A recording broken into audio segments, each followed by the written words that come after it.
ইয়াংশু শহরকে ঘিরে দাঁড়িয়ে আছে অদ্ভুত আকৃতির কিছু পাহাড়। এসব পাহাড়কে বলা হয় কর্স্ট পর্বতমালা, আর পাশে বয়ে চলেছে শান্ত লিওইউলং নদী। নদীর পাশে দাঁড়িয়ে এই পাহাড়গুলোকে দেখলে মনে হয় যেন কেউ ছবির ক্যানভাসে এঁকে সাজিয়েছে।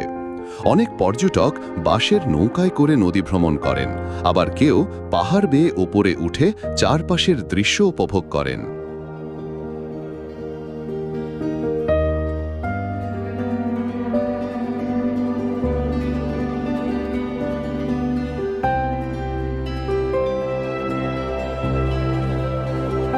এখানকার মুন হিল পাহাড়ে আছে একটি প্রাকৃতিক গুহা, যেটা দেখতে ঠিক গোল চাঁদের মতো। এছাড়া 10 মাইল গ্যালারি নামে একটি পথ আছে, যেখানে সাইকেল চালিয়ে ছোট ছোট গ্রাম আর ধানক্ষেত দেখা যায়।